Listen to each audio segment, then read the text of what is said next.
गजाननं भूतगणाधिसेवितं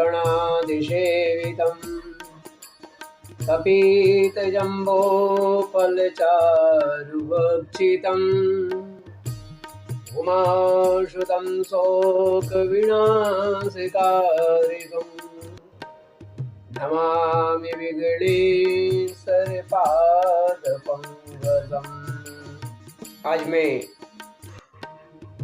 श्रीमद् भागवत महापुराण की द्वितीय खंड के 10वें स्कंद के अथ तृतीयोध्याय 3रा अध्याय भगवान श्री कृष्ण का प्राकट्य का वर्णन हिंदी में का के रूप में आरंभ कर रहा हूँ कि गलतियों को नज़रअंदाज करके मुझे आशीर्वाद प्रदान करें, क्योंकि जिनकी लीला का वर्णन मैं कर रहा हूँ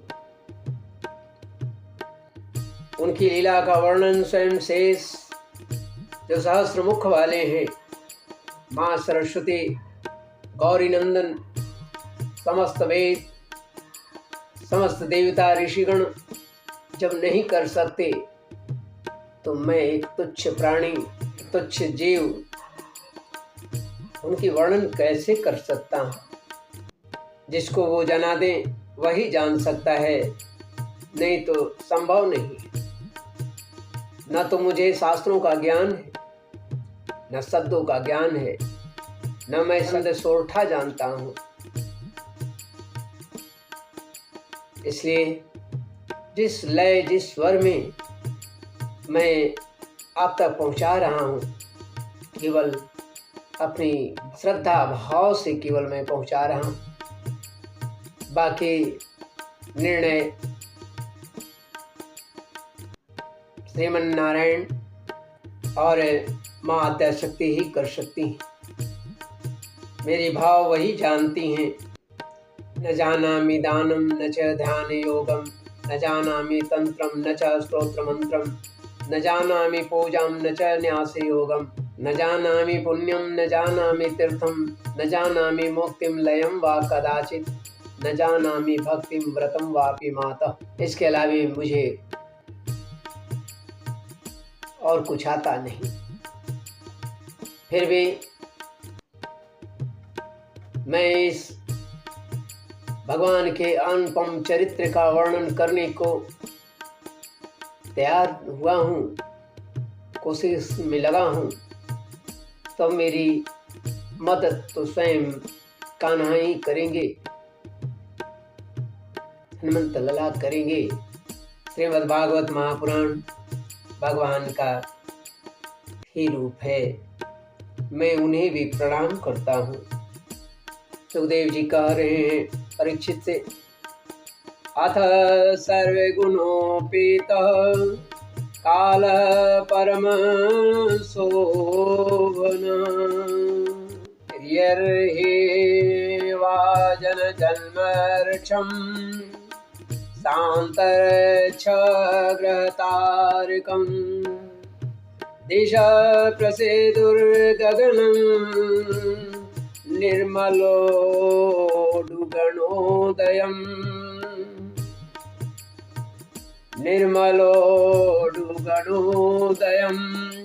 महीमङ्गलभूयिष्ठ पुरग्राम ब्रजाकरा। सुखदेव जी कहते हैं कि परीक्षित, अब समस्त शुभ गुणों से युक्त बहुत सुहावना समय आया। रोहिणी नक्षत्र था। आकाश के सभी नक्षत्र ग्रह और तारे शांत सौम्य हो रहे थे।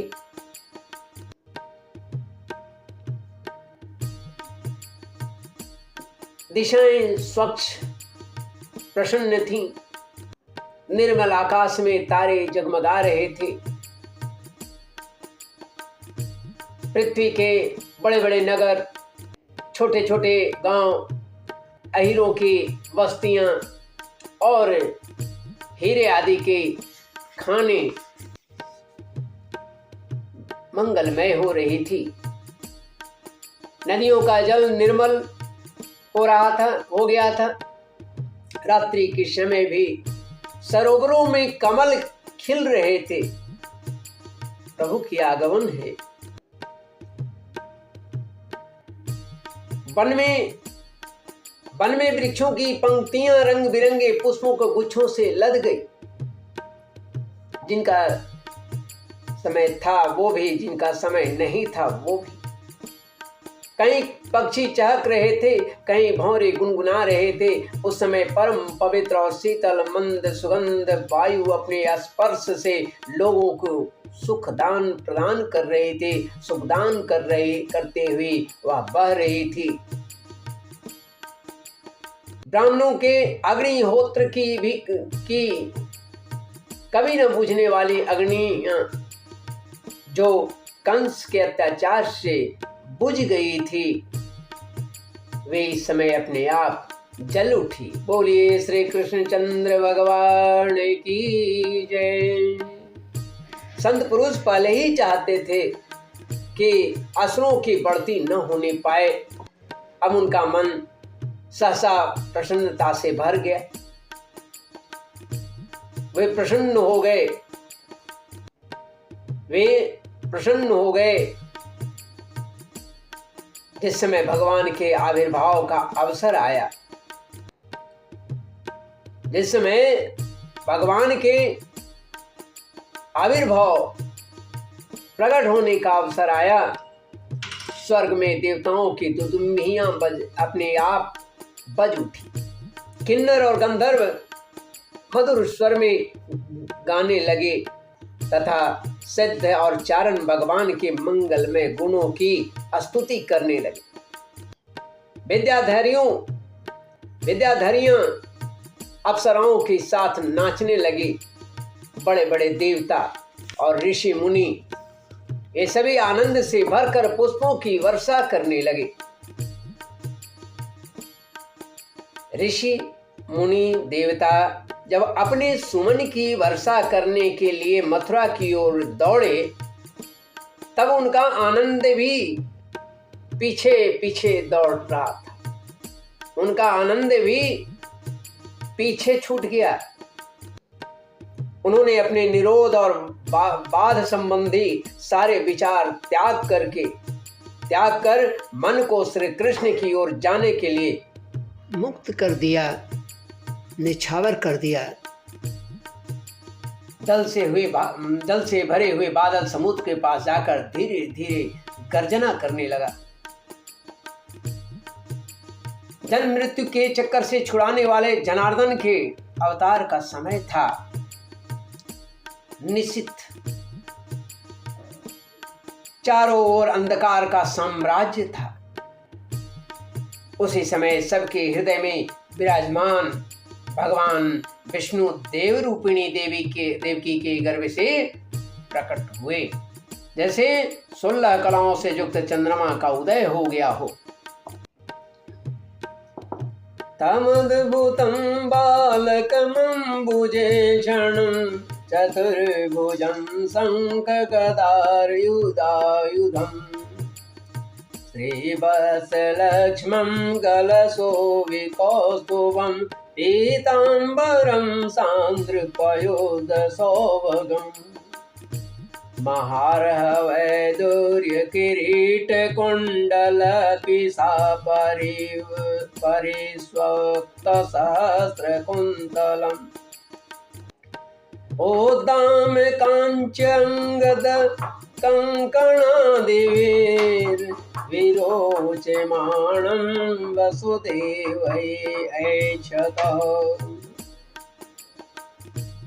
वसुदेव जी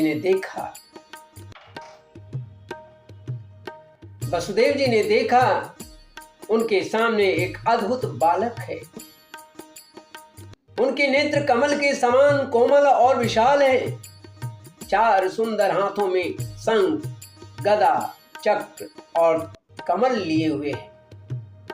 वक्ष स्थल पर श्रीवत्स का चिन्ह, अत्यंत सुंदर स्वर्णमयी रेखाएं, गले में कौस्तुभ मणि झिलमिला रही है।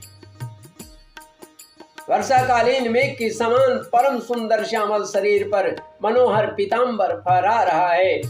बहुमूल्य वैदुर्य मणि के किरीट और कुंडल की कांति से सुंदर सुंदर घुंघराले बाल सूर्य की किरणों के समान चमक रहे हैं।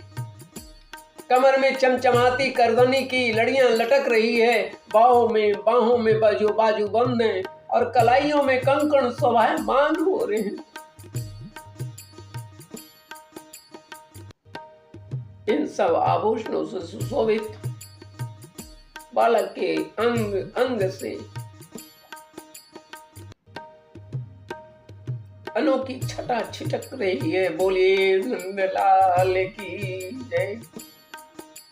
जब वसुदेव जी ने देखा कि मेरे पुत्र के रूप में तो स्वयं भगवान ही आए हैं, तब पहले तो उन्हें असीम आश्चर्य हुआ, फिर आनंद से उनकी आंखें खिल उठी। उनका रोम रोम परमानंद में मग्न हो गया। श्री कृष्ण का जन्मोत्सव मनाने की उतावली में उन्होंने उसी समय ब्राह्मणों के लिए 10,000 गायों का संकल्प किया। श्रीमन्नारायण नारायण नारायण गोविंद नारायण नारायण नारायण नारायण नारायण नारायण नारायण श्रीमन्नारायण नारायण नारायण गोविंद नारायण नारायण नारायण सबके प्यारे राज दुलारे श्रीमन्नारायण नारायण नारायण। हे परीक्षित, भगवान श्री कृष्ण अपनी अंग कांति से सुतिका गृह जो है, जहाँ उन्होंने प्राकट्य किया अपने को, वह जगमगा रहे थे। जब वसुदेव जी को यह निश्चय हो गया कि ये तो परम पुरुष परमात्मा ही है, तब भगवान का प्रभाव जान लेने से उनका सारा भय जाता रहा। अपनी बुद्धि स्थिर करके उन्होंने भगवान के चरणों में अपने सिर झुका दिया और फिर हाथ जोड़कर वे उनकी स्तुति करने लगे। वसुदेव जी कहते हैं, वेदितोऽसि भवान् साक्षात् पुरुष प्रकृते परः केवलानुभवानंद स्वरूप सर्वबुद्धिदृक् स एव स्वप्रकृतिदं सृष्टवाग्रे त्रिगुणात्मकम् तदनुतं प्रविष्ट इव भाव्यसे। वसुदेव जी ने कहा, मैं समझ गया कि आप प्रकृति से अतीत साक्षात पुरुषोत्तम, आपका स्वरूप है केवल अनुभव और केवल आनंद। आप समस्त बुद्धियों के एकमात्र साक्षी हैं। आप ही सर्ग के आदि में अपनी प्रकृति से त्रिगुणमय जगत की सृष्टि करते हैं, फिर उसमें प्रविष्ट न होने पर भी आप प्रविष्ट के समान जान पड़ते हैं। जैसे जब तक महातत्व आदि कारण तत्व पृथक पृथक रहते हैं, तब तक उनकी शक्ति भी पृथक पृथक होती है। जब वे इंद्रियादि 16 विकारों के साथ मिलते हैं, तभी इस ब्रह्मांड की रचना करते हैं। आप इसे उत्पन्न करके इसी में अनुप्रविष्ट से जान पड़ते हैं। परंतु सच्ची बात तो यह है कि वे किसी भी पदार्थ में प्रवेश नहीं करते। ऐसा होने का कारण यह है कि उसे बनी हुई जो भी वस्तुएं हैं उसमें वे पहले से ही विद्यमान हैं।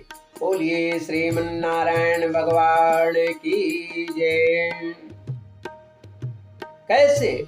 ठीक वैसे ही जैसे बुद्धि के द्वारा केवल गुणों के लक्षणों का ही अनुमान किया जाता है और इंद्रियों के द्वारा केवल गुणमय विषयों का ही ग्रहण किया जाता है। यद्यपि आप उनमें रहते हैं फिर भी उन गुणों के ग्रहण से आपका ग्रहण नहीं होता।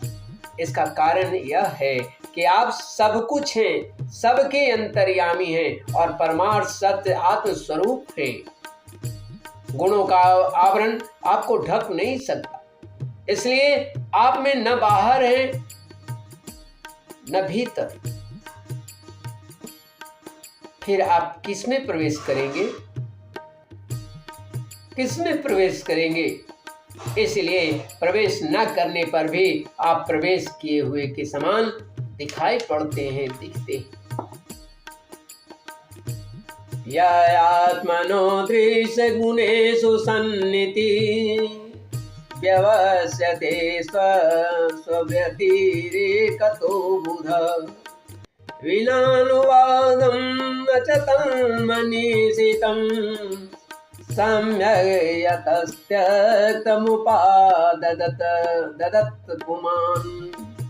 जो अपने इन दृश्य गुणों को अपने से पृथक मानकर सत्य समझता है वह ज्ञानी है, क्योंकि विचार करने पर ये देह के आदि पदार्थ वाग्विलास के सिवा और कुछ भी नहीं सिद्ध होता है।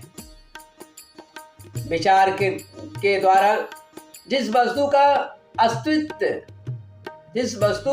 अस्तित्व सिद्ध नहीं होता बल्कि जो बाधित हो जाती है उसको सत्य मानने वाला पुरुष बुद्धिमान कैसे हो सकता है?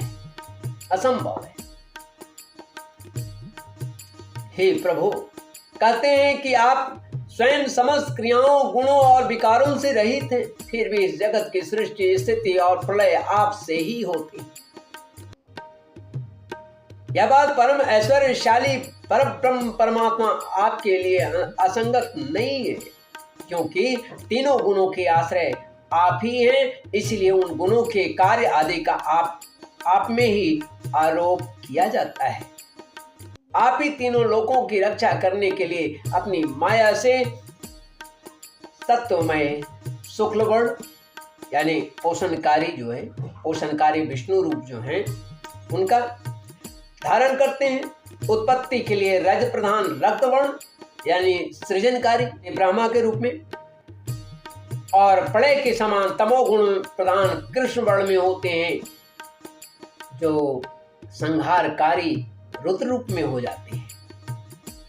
इस प्रकार यहाँ पर श्रीमद् भागवत महापुराण की द्वितीय खंड के 10वें स्कंद के अथ तृतीयोध्याय 3रा अध्याय भगवान श्री कृष्ण का प्राकट्य का वर्णन हिंदी में का के रूप में समाप्त होता है। श्रीमन्नारायण नारायण नारायण गोविंद नारायण नारायण नारायण नारायण नारायण नारायण हरि नारायण श्रीमन्नारायण नारायण नारायण गोविंद नारायण नारायण नारायण माधव नारायण नारायण नारायण नारायण नारायण नारायण हरि नारायण। बोले श्री कृष्णचंद्र भगवान की जय। राजाधिराज महाराज की जय।